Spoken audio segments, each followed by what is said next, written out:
Bonjour à tous, j'espère que vous allez bien. On continue notre formation et cette fois-ci, on commence un des chapitres le plus important dans ce CCNA qui est le chapitre sur le STP, autrement dit le spanning tree.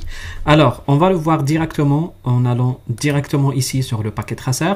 Ici, j'ai préparé une petite infrastructure qui est constituée ni plus ni moins d'un PC ici, d'un autre PC là. Si on ping de ce PC vers ce PC, le ping il passe sans aucun problème. Pour moi, il doit passer. Je fais comme ça à comme ça. Successful, ça passe sans aucun souci. Du coup, le PC ici, il a une adresse IP de type 10.0.0.1. 10.0.0.1 et puis le PC qui est à côté, il a la même adresse mais en 0.0.2, pas plus. Oh là là. Faire vite, c'est pas toujours très bien. Ok, du coup, bon, c'est pas grave. 10.0.0.1 et puis on a le 10.0.0.2 de l'autre côté. Je ne vais juste écrire peut-être le chiffre 2 ici, ça suffit largement. Point 2 ici. Ok, du coup, ça c'est bon, on a bien compris maintenant ce qu'il y a. On a bien un réseau très simple qui fonctionne sans aucun problème. Sauf que, je pense que vous vous rappelez très bien, on a abordé ça en CCNA 1, on l'a même répété en CCNA 2, que tous les réseaux doivent être suffisamment redondants. Parce que ici, cette requête qui passe comme ça, qui passe comme ça, qui passe comme ça et qui redescend, ça redescend sans aucun problème. Mais imaginez que si une des liaisons ici coupe, à partir de maintenant, malheureusement, il y aura pas de fonctionnement réseau. Du coup, il y aura une partie du réseau qui sera totalement isolée. C'est ce qui fait que on va devoir redonder les équipements comme on a fait ici, il n'y a pas de problème, et puis redonder les liaisons. Et puis chaque équipement aura l'obligation de remonter d'un côté comme il aura l'obligation de remonter également de l'autre côté. C'est ce qui fait que nous, dans cette situation-là, ce qu'on va faire, on va juste, attendez, on va faire comme ça. On va faire quoi? Je vais faire le ping cette fois ici, hop, hop, et puis je reprends un ping continu de 1 vers le 2. Vous voyez que ça fonctionne, il n'y a aucun problème là-dessus. Je vous montre en même temps rien d'extraordinaire, tout a l'air très simple. Du coup, je vais brancher le 2 sur le 2 ici, encore une fois. Le ping continue de tourner entre les deux machines sans aucun problème. Imaginez qu'à partir de ce moment-là, je vais provoquer un problème en quelque sorte. Bon, vous avez compris que maintenant on a une infrastructure redondante. Je ne pense pas que vous avez besoin que je vous montre l'intérêt de la redondance parce qu'on en a parlé plusieurs fois. Cette fois, on est très bien. Si une des liaisons est coupée, l'autre liaison fonctionne à sa place. Il n'y aura aucun problème là-dessus et vous pouvez même le voir rapidement comme ça. Si rapidement je vais qu'est-ce que je vais faire? Je vais faire comme ça et puis je vais juste éteindre ce switch comme ça en faisant un petit reload ici et puis ce switch là s'éteint. Ça n'empêche que ça peut toujours continuer à tourner, ça fonctionne normalement, le ping tourne et hop, il y a un truc qui ne va pas. Request timeout, on attend un peu, on attend request timeout, le ping reprend sans aucun problème, et puis là, vous voyez, ça reprend sans aucun problème. C'est l'avantage principal ou l'avantage majeur qu'on a de la redondance ici. Alors, c'était pas un problème, c'était le temps que ça bascule. Hein. Je ne sais pas si vous avez compris ou pas. Alors, maintenant, imaginez qu'on provoque quelque chose qui va causer quelque part un petit problème. Regardez, si par exemple je redémarre ici, je ne sais pas si un simple reload ici peut faire l'affaire ou pas, mais on va voir ça, il n'y a pas de problème.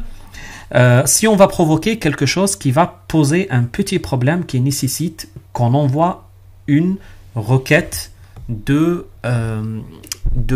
diffusion. Alors, ce qui va se passer ici, le switch est en train de rebooter. Il reboot, c'est normal qu'on perd la connectivité réseau. Et puis là, ça a provoqué un petit problème. Le problème, il est où? C'est que le switch, il s'était éteint, celui-ci. Alors, qu'est-ce qui s'est passé là-dessus, une fois ce switch était éteint? Quand il redémarre avec une table MAC vide. Du coup, quand ce PC envoie un ping exactement vers ce PC, le problème, c'est que ce switch-là ne connaît pas. Vu qu'il ne connaît pas, qu'est-ce qu'il va faire? Il va envoyer une diffusion. Du coup, la diffusion va partir ici, et puis elle va faire quoi? Elle va descendre ici. Ok. En même temps, il y a une qui va partir ici. La diffusion, rappelez-vous ce qu'elle fait, elle envoie à tout le monde. Du coup, ce switch-là, il va renvoyer à ça, mais il va envoyer encore à ça. Et puis, celui-ci, il va renvoyer à ça. Et puis, on voit une diffusion, on va renvoyer ici. La requête qui est arrivée ici, elle va repartir encore ici.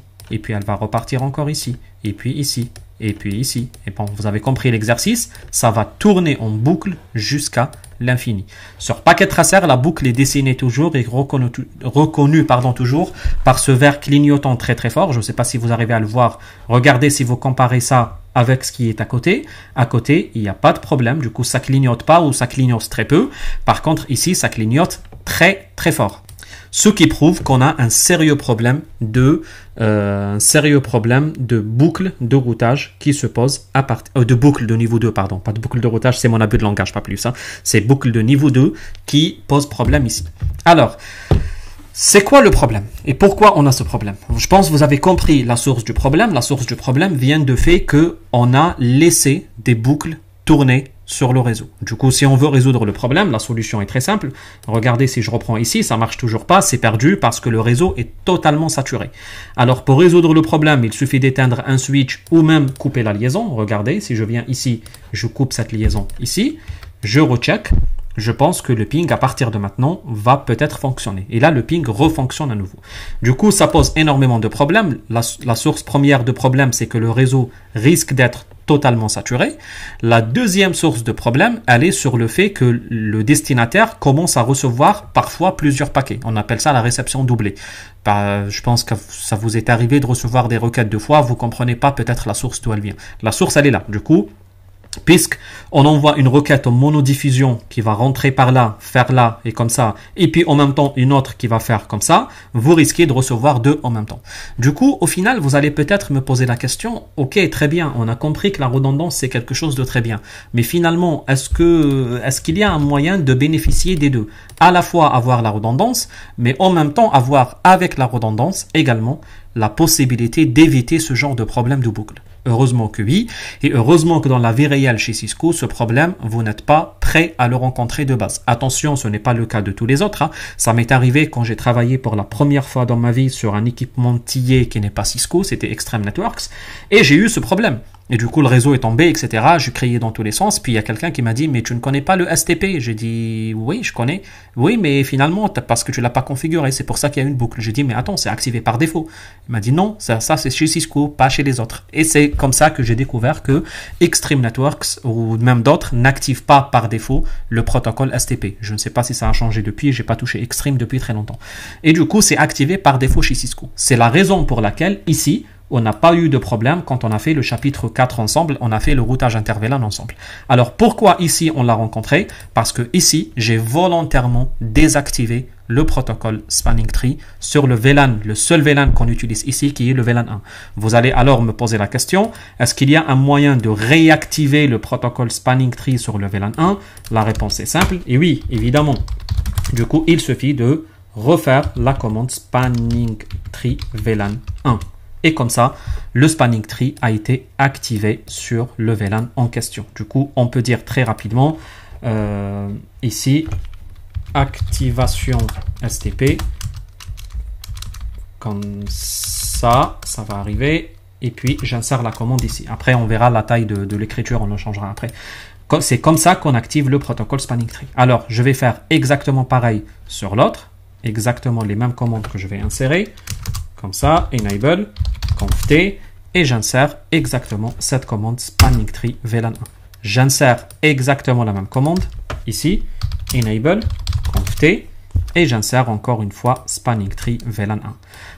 Vous allez me dire, et si j'ai plusieurs VLAN en même temps, si vous avez plusieurs VLAN en même temps, vous pouvez évidemment la mettre pour chacun des VLAN, 10, 20, 30, etc. etc.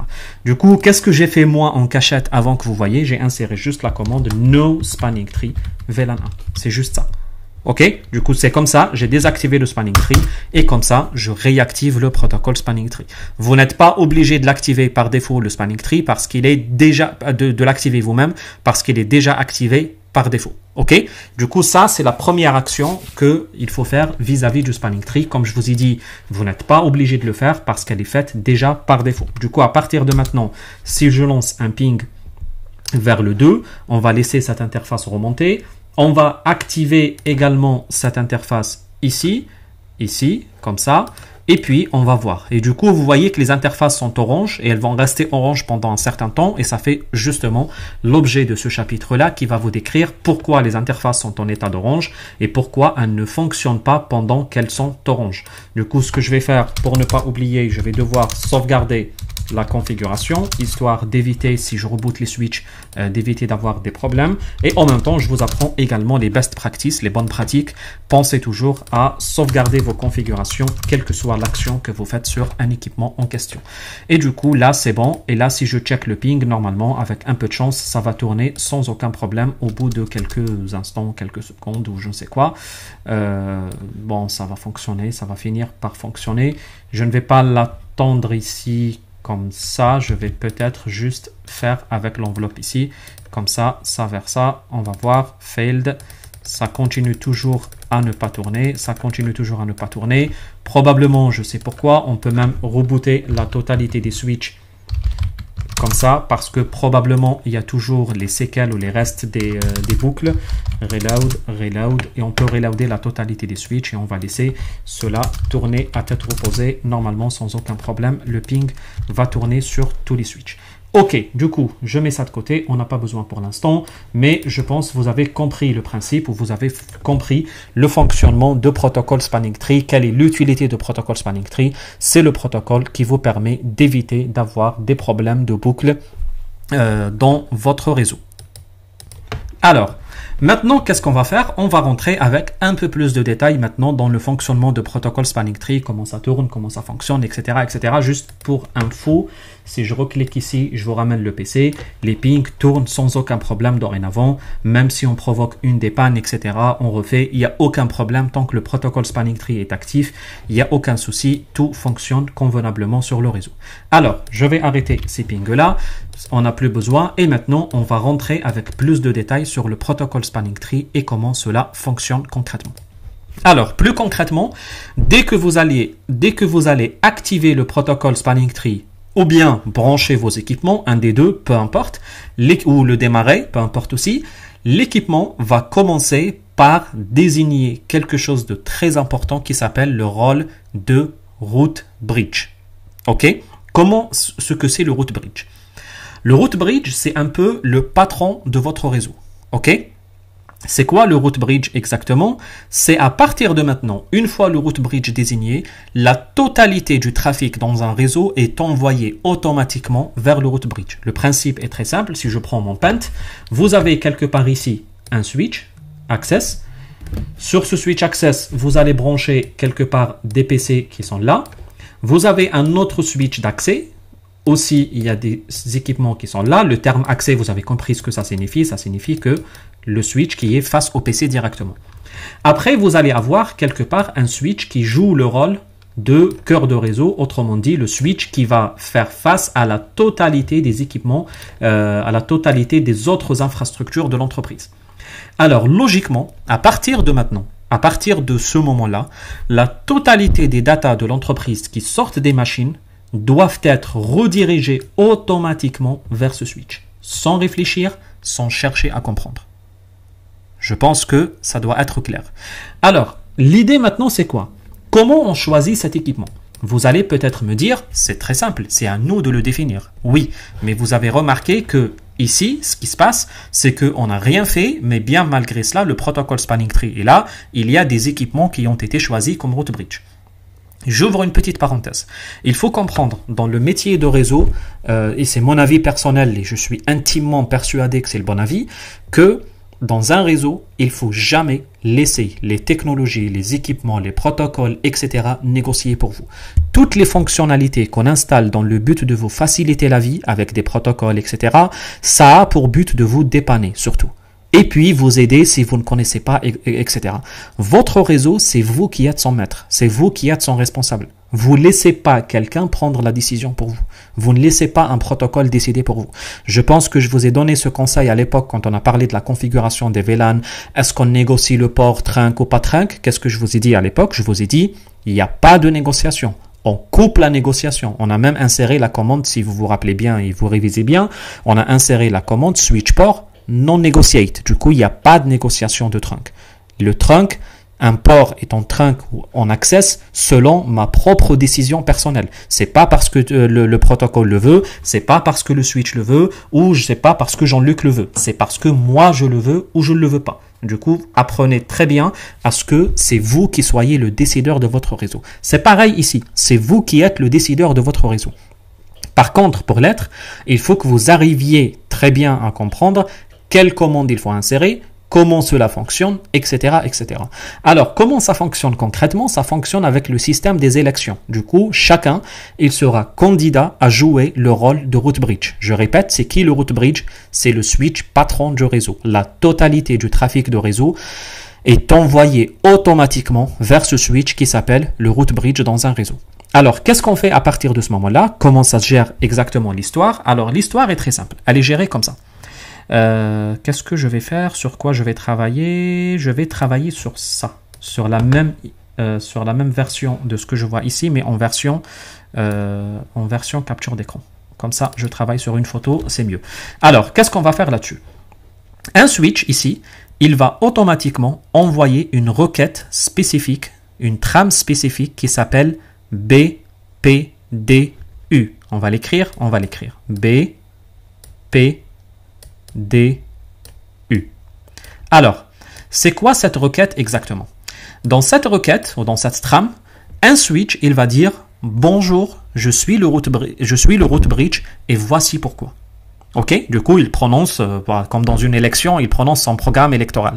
Dans son programme électoral, qu'est-ce qu'il y a? Du coup, on va détailler ça, on va prendre ça en détail. Cette BPDU, elle contient en tout 64 octets. 64 bits, pardon. Et du coup, ça fait combien? Si on divise 64 par 8, ça fait 8 octets. Ok. Qu'est-ce que je dis? Oui, 64 bits. Ok, très bien. Alors, qu'est-ce qu'on va faire? C'est quoi les 64 bits dedans? Les 64 bits sont coupés en 3 morceaux. Un morceau en 4, ici, 4. Un deuxième morceau un peu plus grand en 12. Du coup, 4 et 12, ça donne 16. Et ça donne exactement quoi? Ça donne 2 octets. 16 bits, 2 octets. OK? Et puis, un troisième morceau très grand qui fait les 48 qui restent. OK? Du coup, ça fait quoi ici? Je pense que ça fait 6 octets. 6 fois 8, ça donne les fameux 48. OK. Je pense 48, ça doit vous dire quelque chose. Quand vous entendez 48 bits dans une trame, ça vous rappelle directement quelque chose qui s'appelle l'adresse MAC. Du coup, ici, vous aurez l'adresse MAC. L'adresse MAC de quoi? C'est une très bonne question, parce que le switch envoie sur plusieurs interfaces, et chaque interface a une adresse MAC. Du coup, c'est l'adresse MAC d'aucune interface. C'est l'adresse MAC de l'interface VLAN en question. Okay? Dans notre cadre, c'est l'adresse MAC de VLAN 1. Du coup, chaque VLAN, je pense on l'a dit plusieurs fois et vous l'avez compris, chaque VLAN, il a une interface virtuelle qui s'appelle la Switch Virtual Interface. Et cette interface virtuelle, c'est elle qu'on va utiliser son adresse MAC. Ok? Du coup, c'est une interface virtuelle et c'est une adresse MAC virtuelle qui ne tombe jamais en panne, qui n'est pas censée s'éteindre, qui n'est pas censée avoir un souci. Ok? Du coup, dans le cadre de cet exercice-là, c'est l'adresse MAC de VLAN 1. Ok. Après, on a 12 bits. Si on réfléchit bien, on saura à quoi on pense quand on dit 12 bits. Rappelez-vous que quand j'ai activé ici le spanning tree, je l'ai activé sur un VLAN. On a dit spanning tree VLAN 1. C'est ce qui fait que ici, on a ce qu'on appelle l'ID de VLAN. Si vous voyez dans les bouquins, vous trouverez un terme qui s'appelle ID de système étendu. L'ID de système étendu, c'est exactement l'ID de VLAN. Parce que historiquement, on n'utilisait pas les VLAN sur le spanning tree, sur l'ancienne version de protocole STP, tout court, qui s'appelait STP d'ailleurs.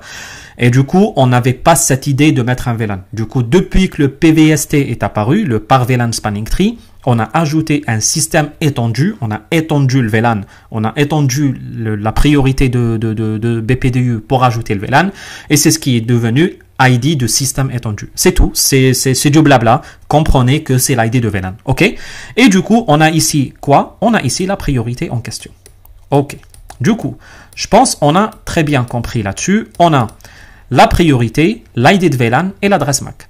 Ça fait en tout 64 bits. Il faut comprendre maintenant la deuxième partie parce que réellement, la trame BPDU est coupée en 2 morceaux. les 12 ici, parce qu'on parle, les datas sont envoyées en octets, pas en bits, et du coup, on ne peut pas envoyer un octet, virgule, je sais pas, 66, et ici 0,33 octets, ça n'existe pas. Un octet, il faut l'envoyer complètement.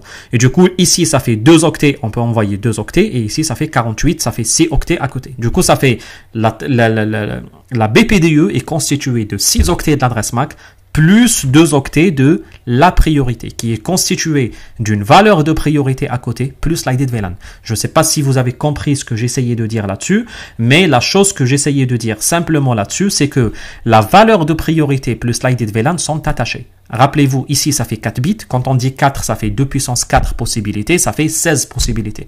C'est quoi 16 possibilités? Ça fait de 0 à 15. Du coup, les valeurs de priorité, c'est quoi? C'est 0, ou 1, ou 2, ou 3, ou 4, ou 5, ou 6, ou 7, ou 8, 9, 10, etc. Jusqu'à arriver à 15. Je ne vais pas les écrire tous, vous avez compris, jusqu'à 15. Après, qu'est-ce qu'on écrit à côté? On écrit l'ID de VLAN. Et l'ID de VLAN est écrit sur combien? Est écrit sur 12 bits. Du coup, si je prends mon Paint ici, parce que sur Paint, on peut utiliser l'écriture, comme ça, c'est sur 72, hein, je pense que c'est suffisamment grand. Très bien. Du coup, si je vous demande de m'écrire maintenant un ID, une priorité, une valeur de priorité qui est, par exemple, à 8. Ok, on écrit 8. En binaire, 1 et 3 fois 0. C'est comme ça que ça s'écrit 8. Ok? Est-ce qu'on va écrire priorité 8 sur le switch? Évidemment, non. On ne peut pas écrire 8. Parce que à côté des 8, il y a encore 12 bits qu'il faut ajouter. Du coup, c'est quoi les 12 bits qu'il faut ajouter? Je vais changer de couleur exprès ici. Allez, je vais mettre l'orange. On va écrire le VLAN en question.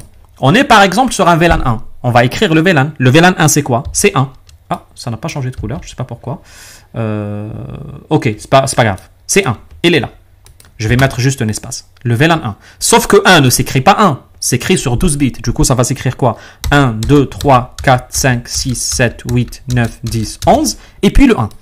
Du coup, le vrai chiffre à écrire, c'est bien celui-ci. C'est ça la valeur de priorité.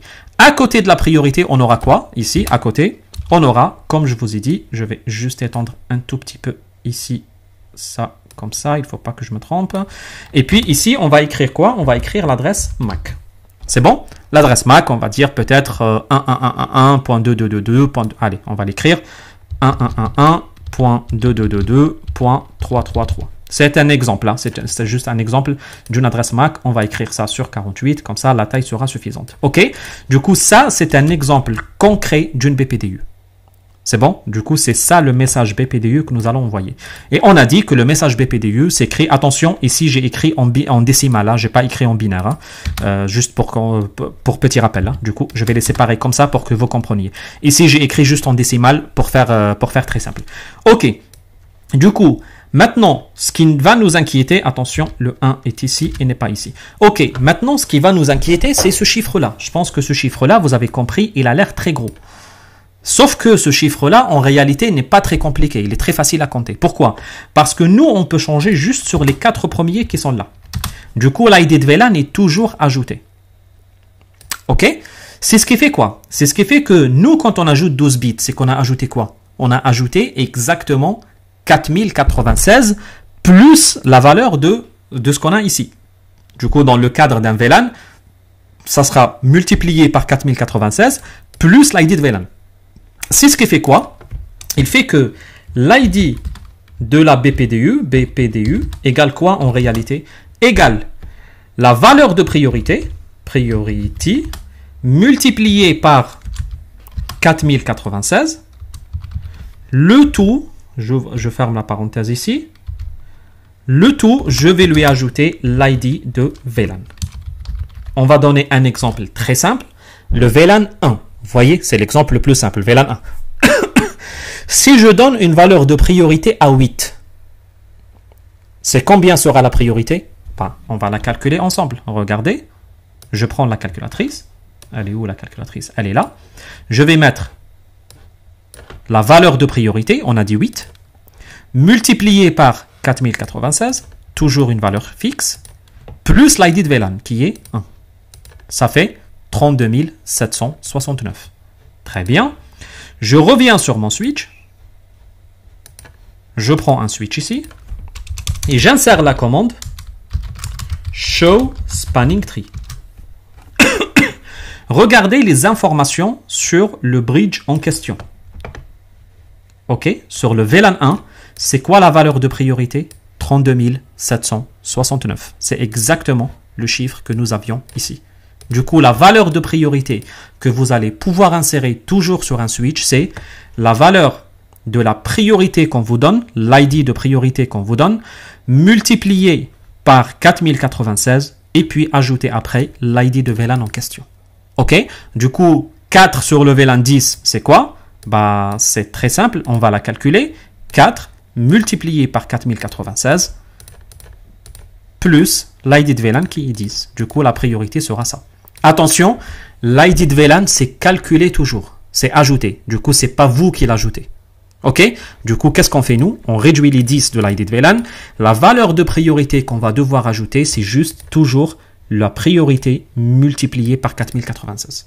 Ok? Du coup, ça fait quoi comme chiffre? Ça fait 0, parce que 0 fois 4096. Ça fait 4096, qui fait 1 fois 4096. Ça fait 8192, qui est 2 fois 4096, puis 3 fois, puis 4, puis 5, puis 6, etc., etc., jusqu'à 15 fois 4096. Du coup, si on fait 15 fois 4096, ça doit nous donner, elle est là, ça doit nous donner 61 440. Du coup, les valeurs, c'est lesquelles? Attention, ne choisissez pas un chiffre jusqu'à 61 440, hein, mais ça doit être toujours un chiffre multiplié par 4096. Le chiffre doit toujours être compris, priority. On va l'écrire même comme ça pour être plus précis. Ça doit toujours, je vais mettre un crochet. Le crochet, c'est plutôt là. C'est toujours entre 0 et 15, multiplié par 4096. J'espère que vous avez bien compris pourquoi multiplier par 4096, parce que on ajoute toujours 12 zéros derrière, 12 chiffres derrière. C'est comme si je vous dis, allez, si on va parler en dizaines, en décimales, pour que vous compreniez, pour être certain que vous avez compris. Je sais que c'est la partie la plus complexe en Spanning Tree. Hein. Si je vous dis multiplier, ajoutez toujours 10, une dizaine. Si je vous dis 3, ça veut dire quoi? C'est 30, c'est que vous avez à multiplier par 10. Si je vous dis 25, c'est quoi? C'est 250 parce qu'on a multiplié par 10. Si je vous dis 48, vous avez compris le principe, c'est qu'il faut ajouter un 0, ça fait 480, etc. etc. Ça, c'est exactement pareil. Si je te dis la priorité, c'est 3, tu peux écrire 3 en binaire si tu veux, qui est ça, si je ne me trompe. Ça fait quoi? Pardon, le 0, ça, pardon. Oh, j'efface toujours. Ça, c'est le 1. Le 10, c'est le 2. Et le 11, c'est le 3. Ok, du coup, ça, tu écris 3. Mais le problème, c'est qu'on n'écrit pas 3. Il faut qu'on ajoute 1, 2, 3, 4, 5, 6, 7, 8, 9, 10, 11, 12. Il faut qu'on ajoute ça derrière. Parce qu'il y a 12 chiffres qu'il faut ajouter derrière, qui sont l'ID de VLAN. Et puis, le système va lui-même ajouter l'ID de VLAN. Si c'est le VLAN 10, il va nous écrire 10 en binaire ici, qui est ça. Ok, qui est 10, 10. Ok, j'espère que l'idée est claire pour tout le monde et que vous avez tous compris pourquoi il faut toujours multiplier la valeur de priorité par 4096. Maintenant, vous allez me dire, oui, ok, on a bien compris ce que tu racontes, mais ce que tu racontes ne résout pas vraiment le problème. Pourquoi? Parce que la valeur de priorité doit certainement avoir une valeur par défaut. Et c'est vrai, parce que regardez, si on prend le switch ici, on a bien vu que le switch, il avait déjà une configuration. Il est où le switch? Il est là. Il avait déjà une valeur de priorité par défaut. Et c'est vrai. Pourquoi il avait une valeur de priorité par défaut? Parce que par défaut, tous les switches ont une valeur de configuration à combien? À 8. D'ailleurs, c'était l'exemple que je vous ai donné ici. C'est 8. C'est la valeur de milieu. Vous allez me dire, ok, on a compris. Du coup, ce qui va se passer là-dessus, ce switch-là, je vais prendre la photo ici. Ce switch-là, il va dire, je suis le patron, ma priorité c'est 8. Vous avez compris, c'est pas 8, c'est 32 768. Hein. Je dis 8, c'est juste pour mon abus de langage. Et puis celui-ci, il va dire, je suis le patron, j'ai 8. Et puis celui-ci, il va dire, je suis le patron, j'ai 8. Finalement, ils ont tous 8. Qu'est-ce qu'il faut faire pour décider? Ce qu'il faut faire pour décider, il faut penser à passer à la décision, ce que j'appelle toujours moi les tirs au but dans le langage de foot, les penalties. C'est quoi les penalties? C'est choisir celui qui a la plus faible valeur de l'adresse MAC ici. C'est quoi la plus faible valeur? C'est comme le système des médailles. Vu qu'on vient de faire les JO, c'est comme les systèmes des médailles. Du coup, le premier chiffre le plus petit, c'est lui qui gagne. C'est ce qui fait que 1, 2, 3, 4, c'est plus petit de 2, 0, 0, 0 dans l'adresse MAC. OK? Parce que celui-ci commence par 1, celui-ci commence par 2. Si tous les deux commencent par 1, on va voir la valeur qui est après. Du coup, si 1, 2, 3, 4, c'est inférieur à 1, 3, par exemple, 5, 2. par exemple. Ok? Du coup, celui qui a la plus petite valeur d'adresse MAC, c'est celui qui gagne. Vous allez me dire, mais c'est trop bête. Parce que finalement, on va décider le ressort de notre réseau juste sur la base de celui qui a la plus petite valeur d'adresse MAC ou celui qui a la plus petite valeur de je ne sais quoi, etc. Et finalement, si l'adresse MAC, la plus petite valeur de l'adresse MAC n'est pas terrible, qu'est-ce qu'on fait? Et si par exemple, le switch qui va jouer le rôle de route bridge dans notre réseau, ce n'est qu'un petit switch jeté dans un petit coin? Ah oui, c'est ça, justement. C'est pour ça que je vous dis toujours, il ne faut pas laisser les équipements décider pour vous. Il ne faut pas laisser les switches et les routeurs décider pour vous. Il ne faut pas laisser les protocoles décider pour vous, c'est à vous de décider. Par exemple, dans notre cas ici, on va voir lequel qui va jouer le rôle de route bridge. C'est très simple. On va regarder juste l'adresse MAC de VLAN 1. On peut la regarder comme ça, show interface VLAN 1. Et puis ici, on va checker, normalement, on va devoir trouver une valeur qui s'appelle l'adresse MAC. Elle est là. Adresse is ça. Du coup, on va copier ce chiffre. On va partir sur Paint. J'espère que je n'ai pas perdu l'écriture. Elle est là. Et on va le coller. Du coup, ça, c'est OK. On va voir l'autre switch. Celui-ci, c'est lequel? C'est le switch 5. OK, c'est le S5. On va prendre le S6. On va insérer la commande enable show interface VLAN 1.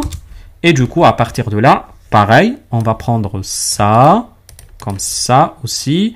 On va prendre le Paint et on va faire comme ça. On a dit, ça c'est quoi? C'est le S5. Celui-ci, c'est le S6. Et puis, qu'est-ce qu'il nous reste? Le S7. OK. Le S7, il est où? Il est là. Et on va insérer la même commande. Enable show interface VLAN 1. Et comme ça, on va checker l'adresse IP de la VLAN 1. Du coup, l'adresse IP, n'importe quoi. Vous avez compris, c'est l'adresse MAC. Hein. Du coup, S7 et comme ça. OK. Du coup, si on compare 009, 00D, 00D, bah du coup, celui qui gagne, c'est qui? Bah c'est celui-ci, c'est le S5. Et du coup, félicitations, ce switch-là est élu route bridge de notre réseau. OK? Vous avez compris, j'espère. Finalement, c'est ce switch-là qui gagne. Est-ce que si c'est le switch, si c'est le meilleur switch, tant mieux pour nous. Par contre, si ce n'est pas le meilleur switch, tant pis pour nous. Bah, du coup, dans ce cas-là, imaginez que si vous avez un réseau dans ce genre de situation, qu'est-ce qui va se passer? Si je prends un réseau ici, au lieu de sortir sur Internet à partir de là, si je prends ma photo comme ça, au lieu de sortir sur Internet à partir de là, ce qui va se passer dorénavant, ce switch-là, quand une data sort, elle est obligée de faire ce chemin, comme ça, pour aller sur Internet. Pourquoi? Rappelez-vous ce que je vous ai dit. Le route bridge, c'est le patron du réseau. La totalité des datas doivent passer par lui. Et justement, pour éviter ce problème de boucle, on fait un patron et on dit, ce patron, tout renvoie vers lui. Et comme ça, il n'y aura pas de boucle. Parce que sinon, elle passe comme ça, ou sinon elle passe comme ça, ça fait une boucle. Du coup, pour éviter ce problème de boucle, qu'est-ce qu'on fait? On fait un système de hiérarchie. Un patron est là, les autres sont tous là, les enfants sont tous là, comme ça, et tous envoient leur data comme ça et comme ça. Elle est où une boucle? On n'aura jamais une boucle ici. Par exemple, même s'il y a des interfaces qui ferment la boucle ici, ça ne pose aucun problème. Pourquoi ça ne pose aucun problème? Parce que dans tous les cas, on sait que toujours les datas vont prendre ce chemin. Du coup, cette liaison-là, elle est fermée, elle est en repos, on l'utilise que s'il y a un problème. Du coup, si cette liaison tombe, c'est cette liaison-là qui va prendre le relais après. OK? Du coup, c'est ça le but de Spanning Tree. Et là, ça fait une mauvaise optimisation de réseau. D'ailleurs, si vous travaillez un jour architecte, auditeur de réseau, si un client vous appelle et il vous dit qu'il a un souci, ça se trouve que ça fait partie des soucis de débit. Parce que ça se trouve, ici, vous avez un tout petit switch jeté dans un petit couloir ou dans un petit bureau, sur le bureau d'une secrétaire, etc. Et puis, ce switch-là est en train de recevoir la totalité des datas de l'entreprise. Et c'est normal que ça pose des problèmes de débit parce il a une faible bande passante, il a une faible puissance, une faible mémoire tampon, etc., etc. Il est en train de recevoir tout le trafic. D'autant plus que le trafic va mettre plus de temps s'il va traverser deux interfaces que s'il traverse une. OK? Et du coup, ça peut être une source de problème dans une entreprise qu'il faut regarder. Il faut dire que non. Messieurs, là, vous vous trompez. Le switch qui va jouer le rôle de route bridge dans le cadre de mon entreprise, dans ce cas-là, ne sera pas celui-ci, ne sera pas le switch 5, mais plutôt le switch 6. Et on doit changer pour qu'il soit le switch 6. Ok, maintenant vous allez me dire, on va voir les commandes au fur et à mesure. Hein. Ok, on va pas faire genre un chapitre sur les commandes ou fin de chapitre sur les commandes parce que vous allez oublier d'ici là. Si je vous explique ça maintenant et puis on va refaire les commandes dans je ne sais pas combien de minutes, vous allez me dire mais on va oublier d'ici là. Bah du coup maintenant vous allez me poser la question. Ok, qu'est-ce qu'on fait? Ce qu'il faut faire, il faut changer les valeurs. La seule valeur qu'on peut changer, le VLAN on peut pas le toucher, c'est le VLAN. On peut pas toucher l'adresse MAC. Du coup qu'est-ce qu'on peut changer? Juste les valeurs de priorité. Ok? Alors, qu'est-ce qu'il faut faire dans ce cas-là? Il faut aller prendre le switch en question. On a dit le switch 6. Ok? Qu'est-ce que je fais? J'efface tout. Je prends le switch 6, celui-ci, et je vais faire en sorte qu'il soit le root bridge. Libre à vous de faire comme vous voulez. Du coup, là, vous avez la valeur de 32 768 ici, ici et ici. Du coup, vous pouvez augmenter cela ou baisser celle-ci. C'est la meilleure façon de faire. Pourquoi la meilleure façon de faire? Parce que si vous avez 35 switches, vous n'allez pas faire le tour de 35 switches et augmenter 35. Ça fait beaucoup. En plus, moi, je vais faire en sorte de forcer ce switch à l'être toujours. Je vais vous montrer comment. Il y a une façon de faire. La première façon de faire, c'est de dire, dans le mode de configuration globale, vous allez juste insérer la commande spanning tree VLAN 1 root bridge, root primary, pardon. OK? Et à partir de là, le switch, qu'est-ce qu'il va faire? Il va automatiquement baisser de 2 fois 4096 la valeur qu'il y avait déjà. De la valeur la plus petite existante déjà, qui est 32 768 dans ce cas-là pour tout le monde.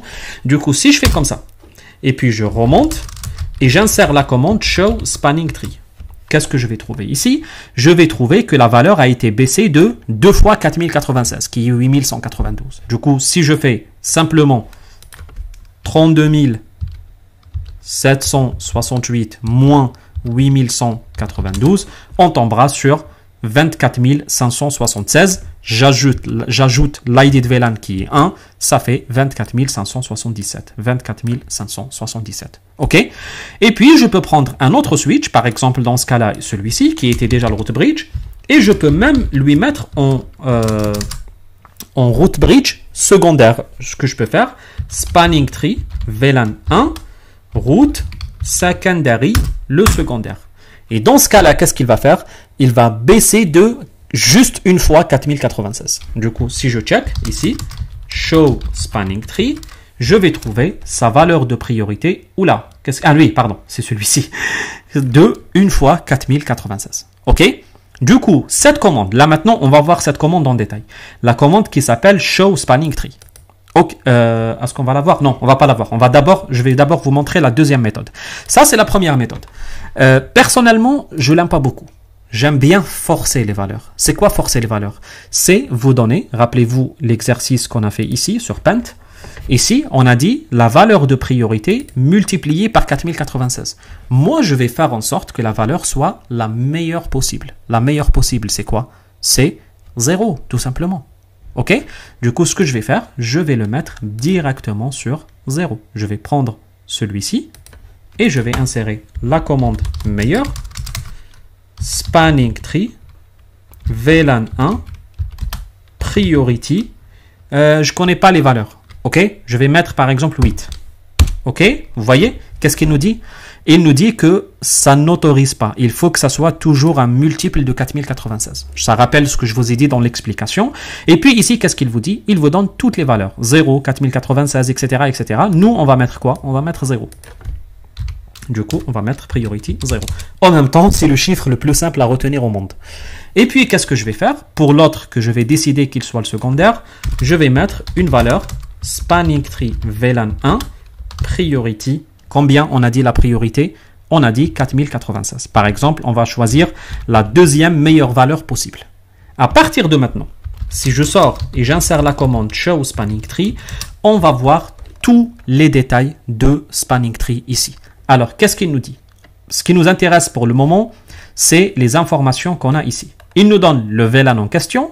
Si vous avez plusieurs VLAN, vous allez trouver cette information multipliée plusieurs fois en fonction de combien de VLAN vous avez.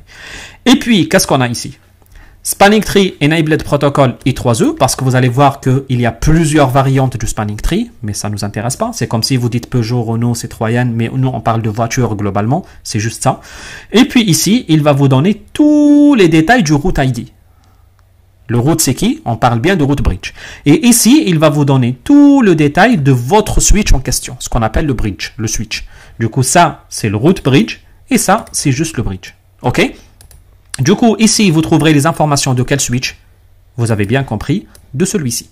Bien que vous êtes sur celui-ci, mais vous allez trouver les détails de celui-ci. C'est comme si il va vous dire, voici les détails de root bridge. Du coup, c'est quoi? Priorité, c'est 1. Vous allez me dire, mais tu nous as dit que c'est 4080. Oui, c'est vrai. 4096 fois 0, ça fait combien? 0. 0 plus 1, ça fait combien? Ça fait 1. Et vous voyez que c'est la plus faible valeur possible. Comme ça, personne ne va jouer sur ça, sur les valeurs, etc. On est certain que c'est celui-ci qui va gagner. Il va vous donner l'adresse MAC. Ah, ça vous rappelle quelque chose? C'est la même adresse MAC qu'on a eue ici. Celle-ci. Celle-ci. Vous voyez? Ça se termine par 4EA8. Exactement. Celle qu'on a ici. 4EA8. OK? Et puis, le cost, ça ne nous intéresse pas beaucoup pour le moment. Sur quel port on est connecté? La phase 01, ici. Et puis, qu'est-ce qu'il nous dit? Les timers, ça, on verra ça après. OK. Et ici, il va nous donner les informations sur le switch en question. Du coup, ici, 4096, on a configuré nous manuellement. Et d'ailleurs, il nous l'a détaillé ici. Priorité 4096, système étendu, système ID extended, c'est combien? C'est 1. Et puis, l'adresse MAC en question, ça vous rappelle notre adresse MAC qu'on avait ici. Et puis, à partir de là, qu'est-ce qu'il nous a dit? Il nous a dit le reste des chiffres, des datas qu'on ne connaît pas pour le moment. Allez, je vais m'arrêter là. On a fait déjà 40 minutes, ça fait beaucoup. Et puis, je pense que vous avez très bien compris. On va juste faire le tour de dernier switch, celui-ci. On va insérer la commande show spanning tree. Et à partir de là, regardez ce qu'on trouve. On trouve pareil, les informations de root bridge et les informations de switch en question. Celui-ci, rappelez-vous, on n'a pas touché les valeurs pour lui. Ça reste toujours 32 769. Et celui-ci, c'est le switch en question qui joue le rôle dorénavant de root bridge. Du coup, si je fais show spanning tree ici, regardez ce que je trouve. Je trouve bien qu'on a cette phrase qui nous facilite la vie. This bridge is the root. Ah, c'est simple, même si tu es nul en anglais, tu le comprends, c'est très simple. Et puis, encore un autre indice, les valeurs de priorité qui sont 1, 1, enfin, c'est pas vraiment fort comme indice parce qu'on peut l'avoir sur plusieurs switches, cette valeur. Mais ici, c'est encore pire. Regardez, l'adresse MAC, c'est exactement la même. Du coup, vous voyez, il y a 2, voire 3 façons de savoir, et il y a même plus que je vais vous montrer après, qui nous permettent de savoir que ce switch est un root bridge. Allez, on s'arrête là. Je vais juste arrêter la vidéo, commencer une deuxième et on va continuer directement sur le protocole spanning tree. Allez, à tout à l'heure.